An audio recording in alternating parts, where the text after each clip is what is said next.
Kaylee Daily, the Doula Tips and Tits podcast. I am Kaylee Harad, the owner of this podcast, the host of this podcast. I can't even get my thoughts together today. I am also a birth doula, postpartum doula, childbirth educator, and the author and creator of the Birth Prep Blueprint, which is holistic, comprehensive childbirth education.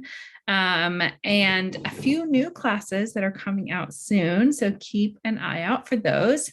I will have some more info about them in the next couple episodes. So today we are following the theme that we've been on for the last 3 episodes about contractions and timing and things like that in labor. So today's question is, how long will labor be? Okay. Now, before we dive into that, this is my medical disclaimer. I am not your medical provider. This is for entertainment and educational use only. Please do consult your own medical team for medical advice that's specific to you. So, if you've been around for a little bit, you've listened to any of my other episodes. Oh, this is episode number 11. So, it's like super exciting that we've gotten to the double digits. And if you've been around for a little bit, you know that a lot of times I answer questions kind of nuanced because that's how labor is, so it's just, you're going to get what you get because that's how labor works. So this is no different. How long will your labor be? No one knows. That is the short answer. But I want to give you some context around this because this comes up in every class I teach with every client I have. Just is constantly a topic of conversation. So first of all, what is normal, right? I think movies, for one thing, and other people's stories have given us a really warped sense of what is normal in birth. And so one of the tools for advocating for yourself is knowing what normal is so that you know when something's not normal, or so that you can make really good informed decisions during labor. So there is a broad range of normal. As a doula, I have supported births, vaginal deliveries. So for the sake of this timeline, I'm talking about vaginal deliveries for right now. I've supported vaginal deliveries that are normal and go well, result in healthy, happy babies, and parents, anywhere from 3 hours to 72 hours. Okay. So that's my own personal range. So that is, my experience, I suppose, as a birth doula. Now, what is considered normal is really a range between like 18 to 36 hours. Now, can it go longer than that? Obviously so, right? That one client, 72 hours. I just want to add that she had another baby that was like about 6 hours. So she got some vindication. I feel like some lovely healing in that second birth. However, that's not always the case, right? So that's a whole different trauma-informed convo for another day. But today, I want to talk about what is normal in terms of length. So one of the things that clients talk to me about is when to know if it's going quickly, because I think that like length is really tricky to navigate, right? And so, so we talked some in the last episode about what is normal, when to go into the hospital or the birth center or have your team come to you if you're having a home birth, and also how to like normalize the first part of labor, right? I think it's helpful to keep in mind that in most cases, the 0 to 6 centimeter portion of labor is the longest portion of labor. And then the 6 to 10 centimeters and then having your baby portion is generally shorter, right? Now, there are ranges of normal for both of those times, okay? But in general, when we talk about like 18 to 24 hours, if that's your labor span, oftentimes 2/3 of that time, at least, is the first 5 to 6 centimeters. Okay. And I mean, you might see that I'm kind of struggling to even like quantify this, in part because I just am tempted to be like, it completely depends on you and your body and your baby, because it really does. However, if you didn't listen to last week's episode, first of all, go back and listen to it. I will link to it in this one. I said that in the last episode. I need to check and make sure I did that.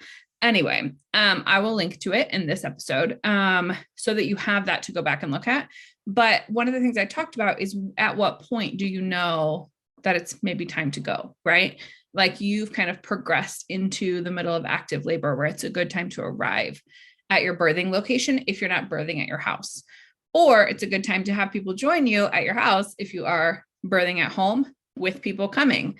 And so when we think about a fast labor specifically, a fast labor is going to be obvious because you're going to jump past that early time and be right at all of those metrics for it's time to head in, right? So your contractions are going to be like 2 to 3 minutes apart. They're going to be 1 minute long. They're going to 1 to 2 minutes long sometimes, right? They're going to be intense. You're going to feel that rectal pressure, like you need to poop. Like, those are things that will be a part of that labor experience much earlier than if you were going to go slow and steady, right?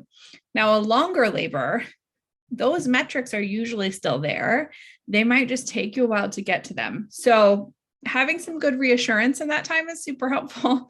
Having some support in that time is very helpful.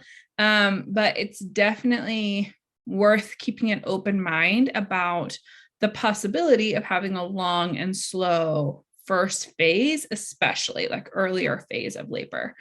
Now, what does that mean in terms of how long is too long, right? One thing that I'll sometimes have clients ask me is, do I like time out of being able to be in labor, especially in a hospital setting? So yes and no, right? Like, if things are going well, there is progress being made. You look fine. The baby looks fine, right? Like, labor is progressing. It's just taking its sweet time. Then there's tons of evidence for just continuing to support the progress of labor, right? And maybe augmentation, right? Like, maybe adding something to help labor go faster. That's a conversation that's specific to the moment. But the like question comes in when it's been long and you're not making progress, or one of you is not doing well, right? So the longer you go in labor, the higher the chance of one of you not tolerating it well, or your uterus developing an infection, especially if your water is broken, or you tiring out. We call that maternal fatigue, which needs a new name. But like, just getting exhausted, right? Your body getting exhausted in the process. So one of the keys to sustaining a longer labor, especially because you don't know if you're having a longer labor until it happens, right? So one of the big keys is sustaining yourself in early labor with food, hydration, support, reassurance, lots of coping tools, because then you're going to have a lower chance of getting to the point of fatigue, or making a decision really early on to like break your water, for instance, and then getting to a point of infection, right? So you're going to just generally lower your risks around time, but there is not a magical time that's too long, right? Like, there is not like a clock that's like, when you have hit 48 hours, you've been in labor too long and we have to do a C-section. It's not that simple. It depends on the circumstances. There are times when it's way before 48 hours that something is up that means we need to stop doing this and do a C-section. And there are other times at 48 hours, things are actually going great, and there's no reason to intervene at all. And so it really does depend on how that labor is playing out. Now, that being said, my next episode is going to be all about trusting your provider. And this is one of the reasons I think that is key, is that there are going to be unexpected things in the midst of labor. Sometimes they're really lovely, beautiful, unexpected things.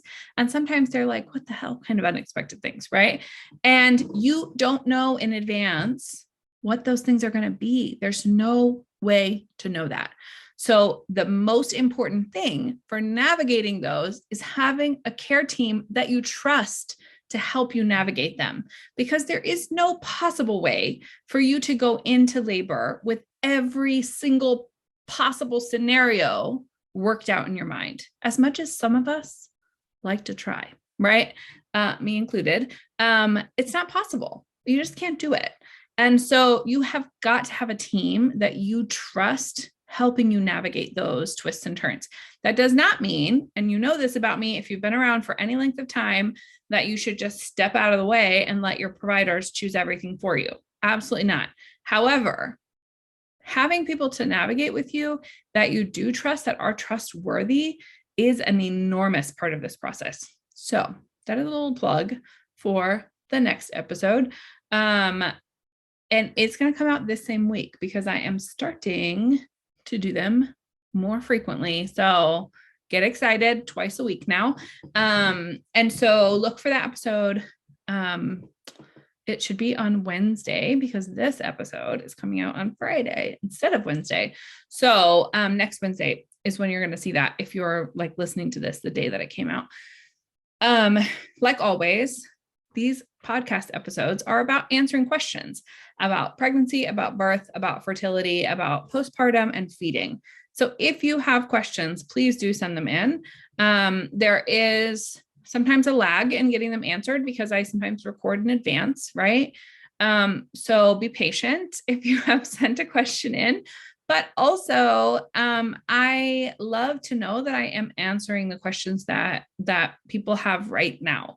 So I am trying to work them in like relatively quickly so that it doesn't take weeks and weeks for you to get your answer. So if you have not already, please go ahead and subscribe, like, and comment if you're on a platform that lets you do that. This lovely podcast is hosted on all sorts of platforms: Stitcher, Google Podcasts, Apple Podcasts, on my website, and lots of other places. So if you are not already hanging out with me on Instagram, the link to do that is below. And then if you want to check out my birth prep blueprint, if you don't have a really good childbirth education yet, I really recommend it. I, of course, love it because I think it's amazing. But you also get a bit of a discount. There is a discount code in the show notes. So actually, there's a discount link in the show notes. And so grab that so that you get 10% off just because you listened to this episode and you're awesome. So I will see you again on Wednesday. So in how many days is that? 4? I can't do math today. So I'll see you in a few days, and please do connect with me so that I know what you'd like to hear next. All right. I wish you happy, lovely, well-informed births.